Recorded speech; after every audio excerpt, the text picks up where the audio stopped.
hello' students মই নিহান আৰু আজিৰ এই ভিডিঅ'ত মই তোমালোকক ক্লাছ 7ৰ ছায়েন্সৰ মানে বিজ্ঞানৰ যি পাৰ্ট 1 প্ৰথম কিতাপখন তাৰে লেছন 4 নাম হ'ল পোহৰৰ সৈতে ধেমালি ছাঁ আৰু প্ৰতিফলন আৰু ইংৰাজীত যদি মই কওঁ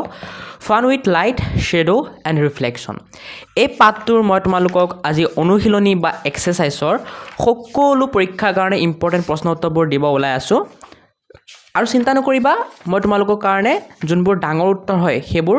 সৰু আৰু ডাঙৰ দুইটা ষ্টাইলতে লিখি আনিছোঁ যাতে তোমালোকে যাক ডাঙৰকৈ লাগে ডাঙৰকৈ লিখি ল'ব পাৰা আৰু যাক সৰুকৈ লাগে সৰুকৈ লিখি ল'ব পাৰা আৰু যাতে কাৰো প্ৰব্লেম নহয় মই তোমালোকক কৈও দিম পৰীক্ষাৰ কাৰণে কোনবোৰ ইম্পৰ্টেণ্ট হয় বহুত ঠিক আছে যাতে তোমালোকে ইম্পৰ্টেণ্টবোৰ মুখস্থ কৰি পৰীক্ষাত এটা ভাল নাম্বাৰ স্ক'ৰ কৰিব পাৰা আৰু যোনবোৰ বেছি ইম্পৰ্টেণ্ট নহয় সেইবোৰত ইমান ধ্যান দিব নালাগে ওকে আৰু তোমালোকে জানাই তোমালোকৰ বিজ্ঞানৰ কাৰণে যিমান তোমালোকৰ এই অনুশীলনী বা এক্সাৰচাইজৰ কুৱেশ্যনখিনি ইম্পৰ্টেণ্ট তাতকৈ ইম্পৰ্টেণ্ট তোমালোকৰ মাজৰ কুৱেশ্যন বিজ্ঞানত বা ছায়েন্সত মাজৰ পৰা বহুত কুৱেশ্যন আহে MCQ আহে হয় চ' তোমালোকক যদি MCQ লাগে তেতিয়া ক'ৰ পৰা পাবা এই ভিডিঅ'টোৰ মাজতে মই কৈ দিম আৰু মই তোমালোকক অনলাইন পঢ়া তোমালোকে জানাই যদি মোৰ পৰা অনলাইন পঢ়িব মন আছে মানে অনলাইন টিউশ্যন কৰিব মন আছে কেনেকৈ কৰিব পাৰিবা ক'ৰ পৰা কৰিব পাৰিবা এই ভিডিঅ'টোৰ মাজতে মই কৈ দিম ভিডিঅ'টো শেষলৈকে চাই থাকা এতিয়া আহা দেৰি নকৰাকৈ অনুশীলনীৰ প্ৰশ্ন উত্তৰবোৰ ষ্টাৰ্ট কৰোঁ প্ৰথমে আমি 1 নম্বৰখিনি চাম 1 নম্বৰখিনি যি MCQ ঠিক আছে প্ৰথমে অসমীয়া মিডিয়ামত 1 নম্বৰ MCQখিনি সলিউশ্যন মই দি দিম পিছত ইংৰাজী মিডিয়ামত দি দিম চিন্তা নকৰিবা অসমীয়া আৰু ইংৰাজী দুইটা মাধ্যমতে মই গোটেই অনুশীলনী আৰু বা এক্সাৰচাইজৰ কুৱেশ্যন আনচাৰখিনিৰ সলিউশ্যন দিম এতিয়া অনুশীলনীৰ 1 নম্বৰ কুৱেশ্যনখিনি চোৱা যিবোৰ MCQ মই ইয়াত শুদ্ধ চিন দি গৈছোঁ তোমালোকে শুদ্ধ চিন দি ল'বা চাইছে ঠিক আছে 1 নম্বৰ কুৱেশ্যনটো কৈছে তলৰ কোনটো পোহৰৰ কৃত্ৰিম উৎস কৃত্ৰিম মানে যি মানে মানুহে বনাইছে ওপৰালাই বনোৱা নাই ঈশ্বৰে বনোৱা নাই ভগৱানে বনোৱা নাই ঠিক আছে গতিকে সূৰ্যটোতো ভগৱানে বনাইছে জোনাকী পৰুৱা ভগৱানে বনাইছে জেলি মাছ এইটোও ভগৱানে বনাইছে কিন্তু ডি বৈদ্যুতিক বাল্ব এইটো মানুহে বনাইছে কৃত্ৰিম উৎস গতিকে ডিটো শুদ্ধ হ'ব তেনেকৈ 2 নম্বৰ ছাৰ গঠনৰ বাবে তলৰ কোনটো উপাদান প্ৰয়োজনীয় নহয় মানে শ্বেডো মানে ছাঁ আমি যে লাইট মাৰিলে কিবা এটা বস্তুৰ যে ছাঁ ওলায় সেইটো এইটো ছাঁ গঠন কৰিবৰ কাৰণে কি বস্তু প্ৰয়োজন নহয় পৰ্দাটো প্ৰয়োজন হ'বই নহ'লে আমি ছাঁটো ক'ত দেখা পাম হয় লক্ষ্যবস্তুৰ প্ৰয়োজন হ'ব নহ'লে কাৰ ছাঁ আমি দেখা পাম পোহৰৰ উৎসৰ প্ৰয়োজন হ'ব কাৰণ পোহৰ দিলেহে ছাঁ ওলাব হয় খালি প্ৰয়োজন কাৰ নহয় C নম্বৰ বস্তুৰ ৰং গতিকে C নম্বৰটো শুদ্ধ মাৰি ল'বা 3 নম্বৰ কুৱেশ্যনটো হ'ল ছাৰ ৰং হৈছে এতিয়া জানাই ছাৰ ৰং কেনেকুৱা হয় ক'লা হয় গতিকে B নম্বৰ শুদ্ধ হ'ব কেৱল ক'লা বাকী A C D এইবোৰ শুদ্ধ নহ'ব চ' তোমালোকে ইয়াত শুদ্ধ চিন দি লোৱা আৰু ইয়াত যে তোমালোকৰ হেৰি দিব দিছে মানে গোল চিন দিব দিছে বোলাব দিছে বোলাই ল'বা এতিয়া ইংলিছ মিডিয়ামৰ কাৰণেও তোমালোকে চিন দিলোঁ MCQবোৰ 1 নম্বৰ 1 MCQটো তোমালোকৰো ছেইম D নম্বৰ ইলেক্ট্ৰিক বাল্বটো কাৰেক্ট হ'ব কাৰণ ইয়াত তোমালোকক আৰ্টিফিচিয়েল চ'ৰ্চৰ বিষয়ে সুধিছে কোনটো আৰ্টিফিচিয়েল চ'ৰ্চ হয় গতিকে ইলেক্ট্ৰিক বাল্বটো আৰ্টিফিচিয়েল চ'ৰ্চ হ'ব 2 নম্বৰটোত তোমালোকক সুধিছে যে তলৰ কোনটো শ্বেডো বনাবৰ কাৰণে ইম্পৰ্টেণ্ট নহয় ঠিক আছে চ' আনচাৰ হ'ব C colour of the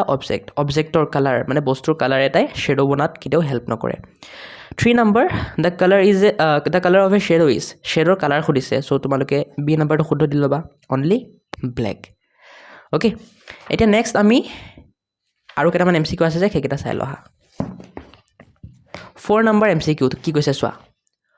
4 number MCQটো তোমালোকক কৈছে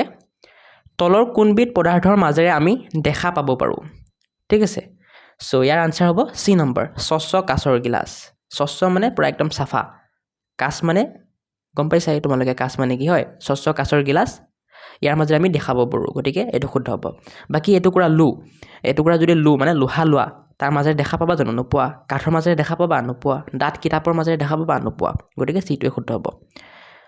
আৰু ইংলিছ মিডিয়ামবোৰেও অপশ্যন চিটো কাৰেক্ট আনচাৰ দি লোৱা 4 নম্বৰটোৰ কাৰণে option C correct answer a glass tumbler 5 নম্বৰ কুৱেশ্যনটো হ'ল সীমাই এখন সমতল দাপোনৰ পৰা 3 মিটাৰ দূৰত আছে যদি তাই দাপোনৰ পিনে কেইখোজমান আগবাঢ়ে তেন্তে দাপোনখনত প্ৰতিবিম্বৰ আকাৰৰ কি পৰিৱৰ্তন হ'ব এতিয়া তোমালোকে জানাই সমতল দাপোনৰ এটা বৈশিষ্ট্য কি সমতল দাপোনত প্ৰতিবিম্বৰ আকাৰ লক্ষ্যবস্তুৰ সদায় সমান হয় হয় গতিকে লাগিলে ওচৰত যাক লাগিলে দূৰত যাক প্ৰতিবিম্বৰ আকাৰ লক্ষ্যবস্তুটোৰ কি থাকিব একেই থাকিব লক্ষ্যবস্তুৰ সৈতে একেই থাকিব গতিকে উত্তৰ হ'ব চি আকাৰ একেই থাকিব ইংলিছ মিডিয়ামৰ কাৰণেও আনসাৰ হ'ব 5 নম্বৰ আনসাৰ হ'ব চি উইল বি সেম শ্বেডোটো কেনেকুৱা থাকিব একদম সেম হ'ব হয় সৰি শ্বেডো নহয় ইমেজটো একদম সেম হ'ব এতিয়া 2 নম্বৰখিনি চাবা খালী ঠাই পূৰ কৰা তাৰ আগতে কৈতো মই 1 নম্বৰখিনি এমচিকিউখিনি বহুত ইম্পৰ্টেণ্ট পৰীক্ষাত আহে এমচিকিউ গতিকে চাব ভালকৈ 2 নম্বৰ খালী ঠাই পূৰ কৰা আৰু ইংলিছত যদি মই কওঁ ফিল ইন দ্য ব্লেংকছ এইখিনিও বহুত ইম্পৰ্টেণ্ট পৰীক্ষাত খুবেই আহি থাকে ভালকৈ চাবা মই দি আছোঁ তোমালোকে চাই চাই লিখি ল'বা চোৱা 2 নম্বৰ 1 নম্বৰ যিটো কুৱেশ্যন আছে তাত তোমালোকৰ এটা খালী ঠাই আছে ঠিক আছে সেই খালী ঠাইটোত ৰং বহাই ল'বা অসমীয়া মিডিয়ামবোৰে আৰু ইংলিছ মিডিয়ামবোৰে কি বহাই ল'বা কালাৰ অ'কে নেক্সট 2 নম্বৰটোতো এটা খালী ঠাই আছে বা ব্লেংক আছে অসমীয়া মিডিয়ামবোৰে ওলোটা বহাই ল'বা আৰু ইংলিছ মিডিয়ামবোৰে ইনভাৰ্টেড বহাই ল'বা যোনবোৰ মই ডাৰ্ক কালাৰ কৰি দিছোঁ সেইবোৰ 3 নম্বৰটো অসমীয়া মিডিয়ামবোৰে অস্বচ্ছ বহাই ল'বা দুটা খালী ঠাই আছে হয় প্ৰথমটোত অস্বচ্ছ বহাবা পিছৰটোত স্বচ্ছ বহাবা আৰু ইংলিছ মিডিয়ামৰ কাৰণেও দুটা খালী ঠাই আছে 3 নম্বৰটোত প্ৰথমটোত বহাবা অপেক দ্বিতীয়টোত বহাবা ট্ৰান্সপাৰেণ্ট এইটো তোমালোকৰ নাম্বাৰিং কৰা ভুল হৈছে মই নাম্বাৰিংটো কাৰেক্ট কৰি দিছোঁ ঠিক আছে এইটো 3 হ'ব লাগে 4 হৈ আছে মই কাৰেক্ট কৰি দিছোঁ ৰ'বা অ'কে নাম্বাৰিংটো খালি মিষ্টেক হৈছিল মই নাম্বাৰিংটো কাৰেক্ট কৰি দিলোঁ চ' তোমালোকে বহাই ল'বা অসমীয়া মিডিয়ামবোৰে অস্বচ্ছ আৰু স্বচ্ছ বহাই ল'বা ইংলিছ মিডিয়ামবোৰে অপেক আৰু ট্ৰান্সপাৰেণ্ট বহাই ল'বা নেক্সট 4 নম্বৰ যিটো খালী ঠাই আছে সেইটো চোৱা ইয়াত তোমালোকৰ এটা খালী ঠাই আছে অসমীয়া মিডিয়ামবোৰে কি বহাই ল'বা পাৰ্শ্বীয় বিলোমন বহাই ল'বা আৰু ইংৰাজী মিডিয়ামবোৰে লেটাৰেল ইনভাৰ্জন বহাই ল'বা ঠিক আছে চ' খালী ঠাইৰ প্ৰশ্নোত্তৰখিনি সলিউশ্যন হৈ গ'ল আমাৰ এতিয়া নেক্সট প্ৰশ্ন আছে তোমালোকৰ 3 নম্বৰ শুদ্ধ নে অশুদ্ধ লিখা আৰু ইংৰাজী মিডিয়ামত যদি মই কওঁ ৰাইট ট্ৰু অৰ ফলছ এইখিনি আমি চাই লওঁ হা এতিয়া ইয়াত তোমালোকক কেইটামান বাক্য দিছে চেণ্টেন্স দিছে এইবোৰ যদি শুদ্ধ হয় ইয়াত শুদ্ধ লিখিব দিছে যদি অশুদ্ধ হয় অশুদ্ধ লিখিব দিছে এতিয়া দেখিব পাৰি আছা মই লিখি দিছোঁ তোমালোকে চাই চাই লিখি ল'বা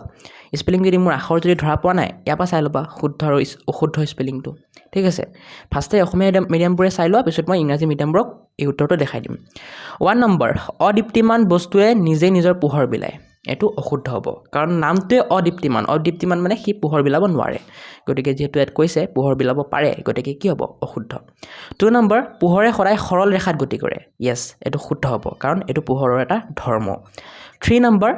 পেৰিস্কোপ পোহৰৰ প্ৰতিফলন ধৰ্মৰ ওপৰত আধাৰিত য়েছ এইটো শুদ্ধ হ'ব কাৰণ পেৰিস্কোপ এটা যন্ত্ৰ ঠিক আছে যিটো যন্ত্ৰ পোহৰৰ প্ৰতিফলন ধৰ্মৰ ওপৰত মানে বেছ কৰি বনোৱা হৈছে গতিকে শুদ্ধ হ'ব 4 নম্বৰ চন্দ্ৰ দীপ্তিমান বস্তু এইটো অশুদ্ধ হ'ব দীপ্তিমান বস্তু মানে কি যিয়ে পোহৰ দিব পাৰে অদীপ্তিমান বস্তু মানে কি যিয়ে পোহৰ দিব নোৱাৰে গতিকে চন্দ্ৰই পোহৰ দিব নোৱাৰে সি খালি সূৰ্যৰ পোহৰত জিলিকি থাকে গতিকে চন্দ্ৰ দীপ্তিমান বস্তু এনেকৈ যদি আমি কওঁ ভুল হ'ব সেয়ে অশুদ্ধ এইটো চন্দ্ৰ অদীপ্তিমান বস্তু হ'ব হয়নে নাই এতিয়া ইংলিছ মিডিয়ামবোৰো সেম তোমালোকৰ আনসাৰবোৰো 3 নম্বৰ 1 তোমালোকে ফলছ বুলি লিখি লোৱা 2 ট্ৰু বুলি লিখি লোৱা 3 ট্ৰু বুলি লিখি লোৱা আৰু 4 টো ফলছ বুলি লিখি লোৱা ঠিক আছে নেক্সট আছে 4 নম্বৰ তোমালোকৰ মেথছ দা ফলোইং বা মিলোৱা মিলোই এতিয়া মই মিলাই দি আছোঁ তোমালোকে চাই চাই মিলাই লোৱা প্ৰথমে অসমীয়া মিডিয়ামবোৰে মিলাই লোৱা পিছত ইংৰাজী মিডিয়ামবোৰে মিলাই ল'বা 1 নম্বৰ যিবোৰ বস্তুৱে তাৰ মাজেৰে পোহৰ পাৰ হৈ যাবলৈ দিয়ে এইটো মিলিব তোমালোকৰ 3 নম্বৰৰ লগত স্বচ্ছ বস্তু 2 নম্বৰ চন্দ্ৰটো মিলিব তোমালোকৰ 4 নম্বৰৰ লগত অদীপ্তিমান বস্তু 3 নম্বৰ যিবোৰ বস্তুৱে নিজে নিজৰ পোহৰ বিলায় এইটো মিলিব 1 নম্বৰ দীপ্তিমান বস্তুৰ লগত 4 নম্বৰ কোনো পৃষ্ঠত পৰা পোহৰ উভতি অহা এইটো মিলিব 2 নম্বৰ প্ৰতিফলন ঠিক আছে ইংৰাজী মিডিয়ামবোৰে চোৱা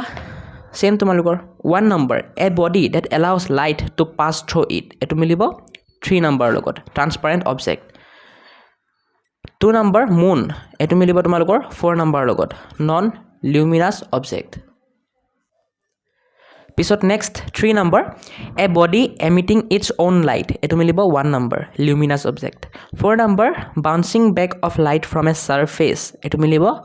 2 নম্বৰ ৰিফ্লেকশ্যন অ'কে তোমালোকে চাই চাই মিলাই ল'বা এতিয়া তোমালোকৰ 1 2 3 4 যিমানবোৰ ডিছকাছ কৰিলোঁ গোটেইবোৰ তোমালোকৰ পৰীক্ষাৰ কাৰণে ইম্পৰ্টেণ্ট গতিকে ভালকৈ চাবা এইবোৰৰ পৰা প্ৰশ্ন পৰীক্ষাত আহিবই গেৰাণ্টি ঠিক আছে এতিয়া 5 নম্বৰখিনি চাওঁ আহা এতিয়া ইমানবোৰ যিমানবোৰ চাইছিলোঁ সেইবোৰ কি হয় বেছিভাগে তোমালোকৰ সৰু সৰু 1 নম্বৰীয়া প্ৰশ্ন আছিল হয় এতিয়া এই 5 নম্বৰবোৰ তোমালোকৰ 2 3 বা 4 মাৰ্কৰ কুৱেশ্যন হ'ব আৰু ডাঙৰ ডাঙৰ হ'ব উত্তৰবোৰ সেইকাৰণে এইবোৰৰ কাৰণে মই দুটা উত্তৰ লিখি আনিছোঁ এটা ডাঙৰ এটা সৰু যাক যোনটো লাগে লিখি ল'বা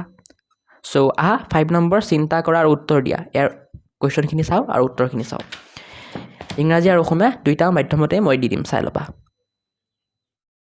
এতিয়া 5 নম্বৰৰ কুৱেশ্যনখিনি চাওঁ আহা 5 নম্বৰ 1 অসমীয়া মিডিয়ামে চোৱা কুৱেশ্যনটো কি কৈছে কোনো এটা বস্তুৰ এটাতকৈ অধিক চাহ গঠন হ'ব পাৰেনে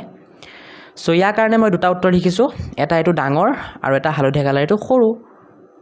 যাক ডাঙৰটো লাগে ডাঙৰটো লিখি ল'বা আৰু যাক সৰুটো লাগে হালধীয়া কালাৰ উত্তৰটো লিখি ল'বা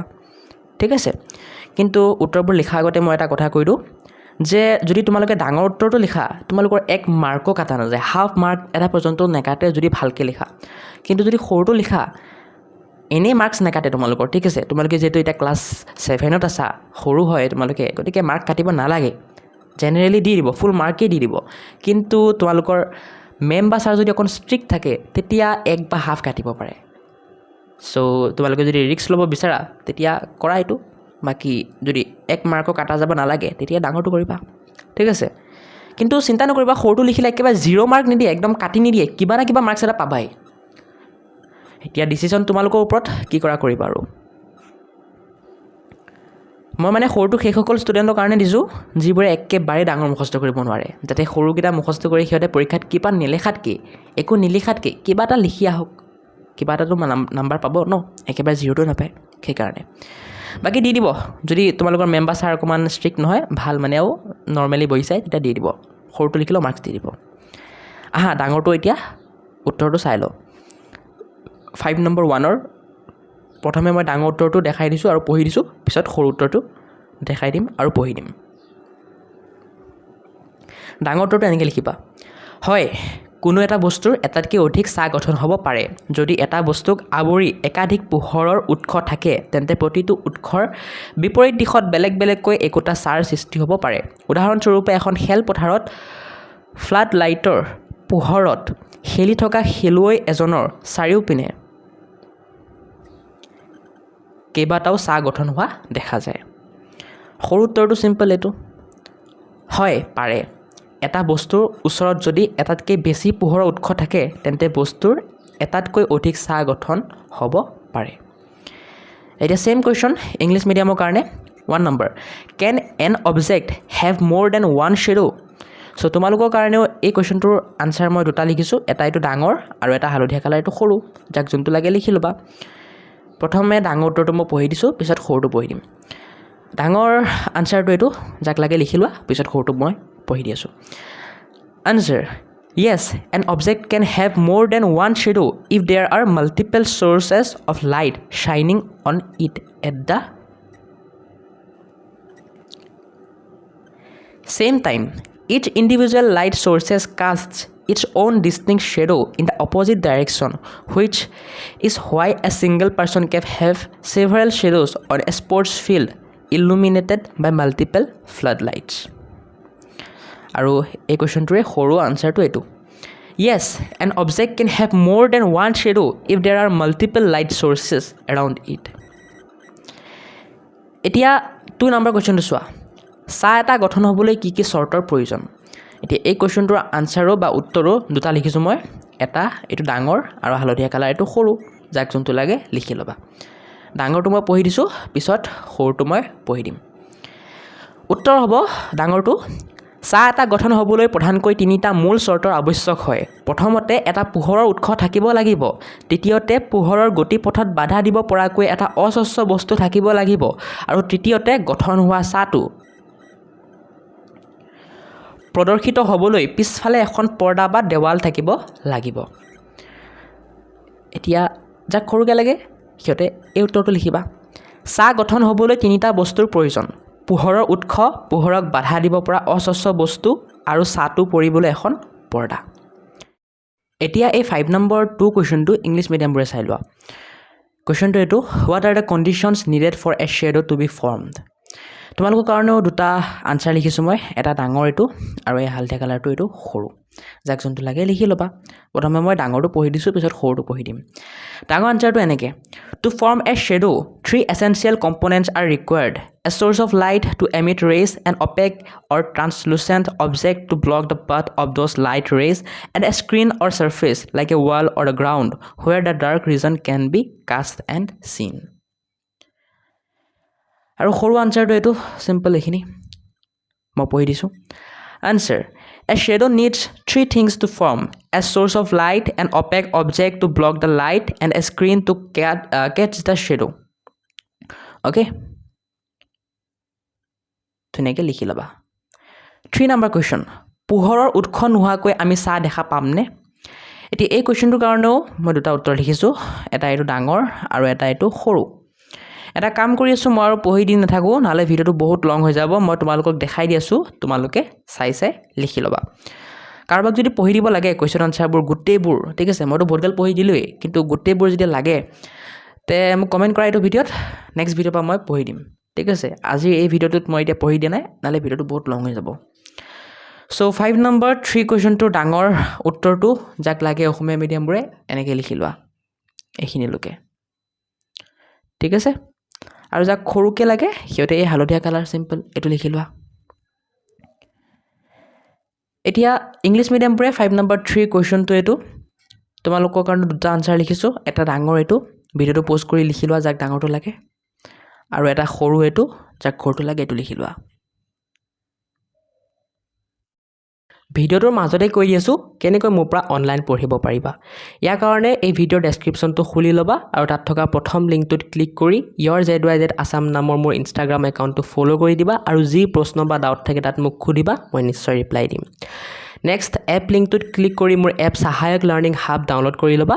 আৰু সেই এপটো কেনেকৈ ডাউনলোড কৰিব লাগে কেনেকৈ ইউজ কৰিব লাগে কেনেকৈ কোৰ্চ ল'ব লাগে কেনেকৈ অনলাইন টিউশ্যন কৰিবা সকলো মই এই এপ টিউটৰিয়েল নামৰ ভিডিঅ'টোত বুজাই দিছোঁ ক্লিক কৰি ভিডিঅ'টো চাই পেলাই বুজি ল'বা কোনোবাই যদি ৰিয়েলি কোৰ্চ ল'বলৈ ইণ্টাৰেষ্টেড আছা তেন্তে সেই কোৰ্চবোৰত মই কি পঢ়াম কি নপঢ়াম কেনেকৈ পঢ়াম কেতিয়া পঢ়াম সকলো ডিটেইলছ মই ইয়াত দি থ'ম গৈ চাব পাৰিবা যেনে মই ইংৰাজীৰ কাৰণে কোৰ্চ লঞ্চ কৰিছোঁ আৰু তাৰ কাৰণে সেই সকলো কোৰ্চৰ ডিটেইলছৰ এটা ভিডিঅ' বনাইছোঁ এই ভিডিঅ'টোত ক্লিক কৰি চাব পাৰিবা বাকীবোৰৰ কাৰণে দিয়া নাই মানে বাকীবোৰ কোৰ্চ লঞ্চ কৰা নাই বাকীবোৰৰ কোৰ্চ লঞ্চ কৰিলে ইয়াত ডিটেইল ভিডিঅ'বোৰ দি দিম মই চাব পাৰিবা ঠিক আছে তোমালোকে যদি এনি প্ৰব্লেম পোৱা কোৰ্চ ল'বৰ কাৰণে বা এপটোত এনি প্ৰব্লেম পোৱা মোক সেই ইনষ্টাগ্ৰাম একাউণ্টটোত মেছেজ কৰিবা মই নিশ্চয় ৰিপ্লাই দিম আৰু তোমালোকৰ যোন ষ্টুডেণ্টে কোৰ্চ ল'বা তাৰ ভিতৰত কিছুমান লাকি ষ্টুডেণ্টছক মই নিজেই ফোন কৰিম আৰু কিছুমান গিফ্ট দিম যেনে মোবাইল ফোন লেপটপ এনেকুৱা কিছুমান গিফ্ট দিম চ' তোমালোকে লাকি হ'ব পাৰা গতিকে কোৰ্চ লঞ্চ কৰিলে কোৰ্চখিনি ল'বা আৰু চিন্তা নকৰিবা কোৰ্চখিনি একেবাৰে মিনিমাম প্ৰাইচ ৰাখিম মই একেবাৰে মিনিমাম যেনেকৈ এবছৰত 600 টকা বা 700 টকা বা 500 টকা তেনেকুৱা ঠিক আছে আৰু কিছুমান ষ্টুডেণ্টে যদি সেইখিনি পইচাও এফৰ্ড কৰিব নোৱাৰা তেতিয়া মই ইউটিউবত যি ফ্ৰী ভিডিঅ' বনাই থৈছোঁ তোমালোকৰ ক্লাছৰ সেইবোৰ চাব পাৰা সেইবোৰৰ লিংক এনেকৈ দিয়া থাকিব চাব পাৰা গৈ পেলাই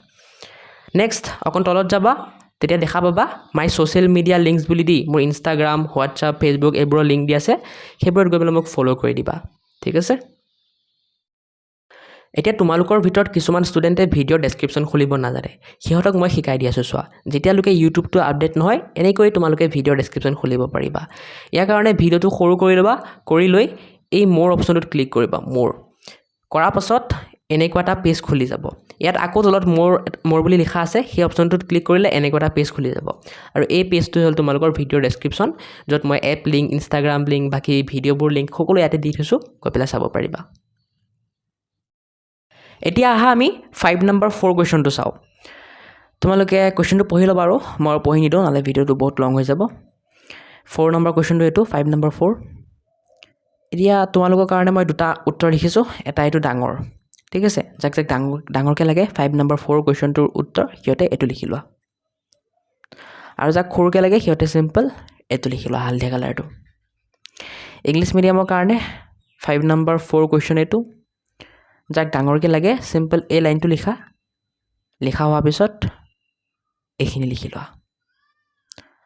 আৰু যাক সৰুকৈ লাগে চিম্পল ভিডিঅ'টো প'ষ্ট কৰি এইখিনি লিখি লোৱা 5 নম্বৰ 5 তাৰ অসমীয়া মিডিয়ামৰ কুৱেশ্যনটো এইটো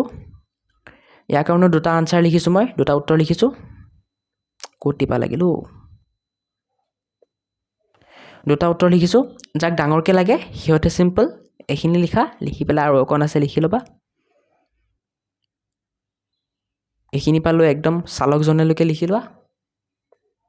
পিছত দিব পাৰেলৈকে লিখি ল'বা আৰু যাক সৰুকৈ লাগে সিম্পল এইখিনি লিখি দিলে হ'ল ওকে আৰু 5 নম্বৰ 5 ইংলিছ মিডিয়ামৰ কাৰণে কুৱেশ্যনটো এইটো তোমালোকৰ কাৰণে দুটা আনসাৰ লিখিছোঁ এটা ডাঙৰ এটা সৰু ডাঙৰ আনসাৰটো এইখিনি পৰা ষ্টাৰ্ট হৈছে এইখিনিলৈকে লিখি লোৱা যাক যাক লাগে আৰু ডাঙৰ আনসাৰটো পিছত এইখিনি পালো এইখিনিলৈকে লিখি লোৱা ডাঙৰ আনসাৰটো শেষ হৈ যাব আৰু যাক যাক সৰুকৈ লাগে সিহঁতে সিম্পল ফাৰ্ষ্ট এইখিনি লিখি লোৱা ভিডিঅ'টো প'জ কৰি পিছত এইখিনি লিখি ল'বা শেষ মই যিমান পাৰোঁ সৰুকৈ লিখি দিবলৈ চেষ্টা কৰিছোঁ এতকৈ যদি সৰুকৈ লিখা নাম্বাৰ নাপাবা গতিকে লিখিবা এনেকৈ হা 6 নম্বৰ কুৱেশ্যনটো চোৱা অসমীয়া মিডিয়ামৰ কুৱেশ্যনটো এইটো তোমালোকৰ কাৰণে দুটা উত্তৰ লিখিছোঁ এটা ডাঙৰ এটা সৰু যাক ডাঙৰকৈ লাগে সিম্পল উত্তৰ বুলি লিখি তেতিয়াহে লোকে লিখি পেলাই চন্দ্ৰটোকৰ পৰা দেখা পাওঁলৈকে লিখি লোৱা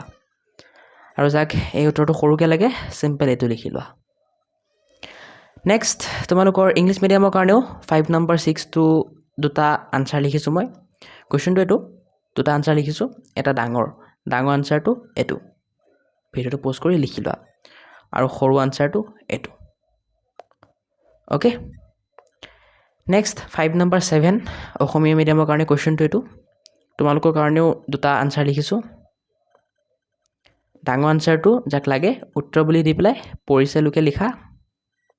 পিছত গতিকে পৰা লৈ সক্ষম সমলৈকে লিখি লোৱা আৰু যাক সৰুকৈ লাগে সিম্পল এইখিনি লিখি লোৱা ইংলিছ মিডিয়ামৰ কাৰণে একেই 7 নম্বৰ কুৱেশ্যনটো এইটো দুটা আনসাৰ লিখিছোঁ যাক ডাঙৰকৈ লাগে সিম্পল এইখিনিলৈকে লিখি লোৱা একদম উইৰ পৰা লৈ আইচলৈকে আৰু ইয়াতকৈ বেছি নাই আৰু যাক সৰুকৈ লাগে সিম্পল এইখিনি লিখি লোৱা এই পেৰেগ্ৰাফটো হালধীয়া পেৰেগ্ৰাফটো ওকে এতিয়া 8 নম্বৰ 5 নম্বৰ 8 অসমীয়া মিডিয়ামৰ কাৰণে কুৱেশ্যনটো এইটো আকৌ দুটা উত্তৰ লিখিছোঁ মই যাক ডাঙৰকৈ লাগে উত্তৰটো উত্তৰ বুলি লিখি পেলাই অহালৈকে লিখা হোৱাৰ পিছত পোহৰেৰে পৰা লৈ যায়লৈকে লিখি ল'বা আৰু যাক সৰুকৈ লাগে এইখিনি লিখি ল'বা সিম্পল নেক্সট তোমালোকৰ এই 8 নম্বৰ কুৱেশ্যনটোৱে ইংলিছ মিডিয়ামত এইটো তোমালোকৰ কাৰণেও ডাঙৰকৈ লিখিছোঁ সৰুকৈও লিখিছোঁ দুটা লিখিছোঁ মানে উত্তৰ যাক ডাঙৰকৈ লাগে আনসাৰটো ইয়াৰ পৰা লিখিবা একেবাৰে ডেটলৈকে লিখি লোৱা লিখা হোৱাৰ পিছত ইটৰ পৰা লৈ আৰ্থলৈকে লিখি ল'বা ঠিক আছে আৰু যাক সৰুকৈ লাগে সিম্পল এইটো লিখি ল'বা এতিয়া তোমালোকে যদি এনেকৈ প্ৰব্লেম পাই আছা এনেকৈ নোটছবোৰ লিখিবলৈ তে মই তোমালোকৰ কাৰণে এটা সলিউশ্যন আনিছোঁ যে এই PDF নোটছবোৰ মই তোমালোকক দি দিম মইতো তোমালোকক ক'লোৱেই কেনেকৈ PDF নোটছবোৰ পাবা চ' তাৰ পৰা গৈ মোৰ এপটোৰ পৰা গৈ লৈ ল'ব পাৰিবা PDF নোটছবোৰ ঠিক আছে আৰু কিবা ডাউট থাকিলে মোক ইনষ্টাগ্ৰামত সুধি দিবা ইনষ্টাগ্ৰাম একাউণ্টটোৰ লিংকটো মই দি দিছোঁ ডেছক্ৰিপশ্যনত এতিয়া 9 নম্বৰ অসমীয়া মিডিয়ামৰ কাৰণে কুৱেশ্যনটো এইটো আনসাৰ দুটা লিখিছোঁ মই যাক ডাঙৰকৈ লাগে আনসাৰটো উত্তৰটো এইখিনি পৰা লিখা সদায়লৈকে লিখা হোৱাৰ পিছত এইখিনি লিখি ল'বা একেবাৰে আৰু যাক সৰুকৈ লাগে সিম্পল উত্তৰ বুলি লিখি প্ৰতিবিম্বটোলৈকে লিখি লোৱা লিখা হোৱাৰ পিছত হয়লৈকে লিখি ল'বা হৈ যাব 9 নম্বৰ ইংলিছ মিডিয়ামৰ কাৰণে কুৱেশ্যনটো এইটো তোমালোকৰ কাৰণেও দুটা আনসাৰ লিখিছোঁ এটা ডাঙৰ এটা সৰু যাক ডাঙৰকৈ লাগে সিম্পল এইখিনি পৰা লৈ একদম অন এ স্ক্ৰীনলৈকে লিখি লোৱা আৰু অকণ আছে এইখিনি পৰা এইখিনিলৈকে লিখি ল'বা ডাঙৰ আনসাৰটো আৰু যাক সৰুকৈ লাগে ইংলিছ মিডিয়ামবোৰক সিহঁতে এনেকৈ লিখি দিবা সিম্পল 10 নম্বৰ কুৱেশ্যনটো চোৱা অসমীয়া মিডিয়ামৰ কাৰণে এনেকৈ লিখিবা মানে কুৱেশ্যনটো এইটো দুটা উত্তৰ লিখিছোঁ ডাঙৰ আৰু সৰু দুটা উত্তৰ লিখিছোঁ নাই 10 নম্বৰটোৰ কাৰণে এটা উত্তৰেই লিখিছোঁ এটা উত্তৰ লিখিছোঁ কাৰণ 10 নম্বৰটো তোমালোকৰ অংক মেথছ এটা ঠিক আছে গতিকে এটা উত্তৰ লিখিছোঁ সকলো এনেকৈ লিখিবই লাগিব কাৰণ এইটো যিহেতু মেথছ ইয়াতকৈ সৰু নকৰিবা চ' 10 নম্বৰ উত্তৰটো এইখিনিৰ পৰা লিখিবা এইখিনিলৈকে লিখা হোৱাৰ পিছত এই দুটা লাইন লিখি ল'বা হৈ যাব এইটো ভালকৈ কৰিবা এইটো অংক পৰীক্ষাত আহিব পাৰে 10 নম্বৰ ইংলিছ মিডিয়ামৰ কাৰণে কুৱেশ্যনটো এইটো আৰু তোমালোকৰ কাৰণেও এইটোত এটা উত্তৰ লিখিছোঁ কাৰণ যিহেতু এইটো মেথছ অংক হয় চ' আনচাৰ লিখিবা ইয়াৰ পৰা বিটুইনলৈকে লিখা হোৱাৰ পিছত মিনাৰ পৰালৈ 10 মিটাৰলৈকে লিখি লোৱা এতিয়া লাষ্ট কুৱেশ্যন এইটো 11 নম্বৰ এইটো কাৰণে তোমালোকৰ এটা উত্তৰ লিখিছোঁ কাৰণ জাষ্ট তোমালোকক আইডেণ্টিফাই কৰিব দিছে চিনাক্ত কৰিব দিছে কোনটো স্বচ্ছ বস্তু কোনটো অস্বচ্ছ বস্তুবোৰৰ নাম দি দিছে হয় গতিকে চিনাকি কৰিবা যিহেতু নাম লিখিব লাগে নামবোৰনো মই কিহে সৰু কৰিম গতিকে সকলোৱে এনেকৈ লিখি ল'বা উত্তৰ বুলি দি পেলাই স্বচ্ছ বস্তুত নাই বুলি লিখি ল'বা অস্বচ্ছ বস্তুবোৰৰ নাম ইয়াত মই দি দিছোঁ লিখি ল'বা ঈষৎ স্বচ্ছ বস্তুবোৰৰ নাম লিখি ল'বা অদীপ্তিমান বস্তুৰ নাম এনেকৈ লিখি ল'বা এতিয়া 11 নম্বৰ ইংলিছ মিডিয়ামৰ কাৰণে কুৱেশ্যনটো এইটো তোমালোকৰ কাৰণেও মই আনচাৰটো ধুনীয়াকৈ এটা আনচাৰে লিখিছোঁ দুটা আনচাৰ লিখা নাই এইটো কাৰণে কাৰণ ইয়াতকৈ সৰু কৰিব নোৱাৰি চ' এনেকৈ লিখি ল'বা লিউমিনাছ এইখিনিলৈকে লিখাৰ পিছত নন লিউমিনাছ এনেকৈ লিখি ল'বা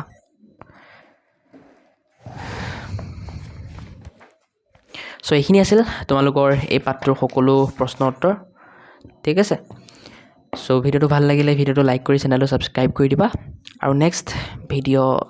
মই দিম এই চেপ্টাৰটোৰ ওপৰত চেপ্টাৰ 5 ঠিক আছে কৈশোৰ অৱস্থাৰ বৃদ্ধি আৰু পৰিৱৰ্তন গতিকে তোমালোকে ভিডিঅ'টোত লাইক এটা কৰি ধুনীয়া কমেণ্ট এটা কৰি দিবা যদি ভাল লগা নাই ভিডিঅ'টো তথাপিও কমেণ্ট কৰা আৰু মোক কোৱা কিয় ভাল লগা নাই তেতিয়া মই নেক্সট ভিডিঅ'ৰ পৰা সেইটো ইম্প্ৰুভ কৰিবলৈ চেষ্টা কৰিম বাকী এনেকৈ পঢ়ি থাকা ভালকৈ ঠিক আছে লেচন 5টো মই দিম বাৰু কিন্তু যাক সোনকালে লাগে কমেণ্ট কৰা যিমান বেছি কমেণ্ট আহিব সিমান সোনকালে লেচন 5টো মই দিবলৈ চেষ্টা কৰিম আজিৰ কাৰণে বাই ধুনীয়াকৈ পঢ়ি থাকা এনেকৈ